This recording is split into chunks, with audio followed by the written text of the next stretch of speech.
സ്നാപയോഹന്നാൻ യേശുവിനെ ചൂണ്ടിക്കാണിച്ചതിന് ശേഷം മറഞ്ഞു നിൽക്കുകയാണ്. തന്നിലേക്കല്ല മഹത്വം വരേണ്ടത്, ദൈവത്തിലേക്ക് തന്നെയാണ് മഹത്വം വരേണ്ടത്. തനി ചെയ്തതൊക്കെ ദൈവത്തെ കാണിക്കാനാണ്. കൃത്യമായിട്ടൊരു വിഷൻ സ്നാപയോഹന്നാനുണ്ട്. അതുകൊണ്ടാണ് സ്നാപയോഹന്നാൻ അത് കൃത്യമായിട്ട് ചെയ്തത്.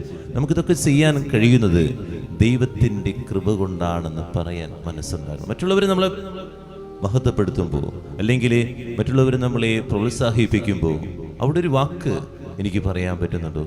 ദൈവത്തിൻ്റെ കൃപ കൊണ്ട് എനിക്കത് പറ്റിയെന്ന്. പലപ്പോഴും നമ്മൾ കിട്ടാത്തതിൻ്റെ പേര് വേദനിക്കുന്നു, കിട്ടിക്കഴിയുമ്പോൾ അഹങ്കരിച്ച് നടക്കുന്നു. പക്ഷേ ഇതൊക്കെ ദൈവത്തിൻ്റെ കൃപയല്ലേ എന്നുള്ളതാണ് നമ്മൾ മനസ്സിലാക്കേണ്ടത്. ആകാശത്തെ നക്ഷത്രങ്ങളെ ചൂണ്ടിക്കാണിക്കുന്നു.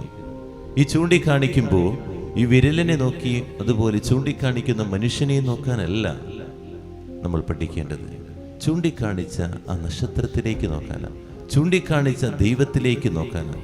എന്തുകൊണ്ടാണ് നമ്മൾ വഴിതെറ്റിപ്പോകുന്നതെന്ന് അറിയാമോ?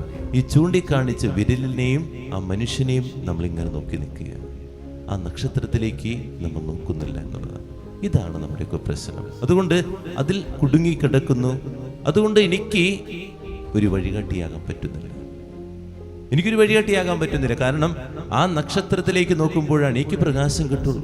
ആ ദൈവത്തിലേക്ക് നോക്കുമ്പോഴാണ് എനിക്ക് പ്രകാശം കിട്ടുള്ളൂ. അപ്പോഴാണ് ഞാൻ വേറൊരാൾക്ക് ചൂണ്ടിക്കാണിക്കാൻ പറ്റുള്ളൂ. ഞാൻ ഈ വ്യക്തിയിൽ കുടുങ്ങിക്കിടക്കുന്നു. ഈ വ്യക്തിയിൽ കുടുങ്ങിക്കിടക്കുന്നത് കൊണ്ട് എന്തുണ്ടായി? ഈ വ്യക്തിയിൽ എന്തെങ്കിലും കിട്ടുമോ? ഒന്നും കിട്ടില്ല. ഈ വ്യക്തി തന്നെ പരമാവധി ഇങ്ങനെ കഷ്ടിച്ച് ഇങ്ങനെ മുന്നോട്ട് പോയിക്കൊണ്ടിരിക്കുക. ആ വ്യക്തി എവിടെയെങ്കിലും വീണ് കഴിഞ്ഞാൽ കഴിഞ്ഞതോടുകൂടി. ഇതാണ് നമ്മുടെയൊക്കെ പ്രശ്നം. അതുകൊണ്ട് ചൂണ്ടിക്കാണിക്കുന്ന വിരലിനെയും ചൂണ്ടിക്കാണിക്കുന്ന വ്യക്തികളിലേക്കല്ല, ആ വ്യക്തി എന്തിനെയാണ് ഉദ്ദേശിക്കുന്നത് അതിലേക്ക്, ആ ദൈവത്തിലേക്ക് നമ്മുടെ കണ്ണുകൾ ഉയരട്ടെ. പ്രാർത്ഥിക്കാം.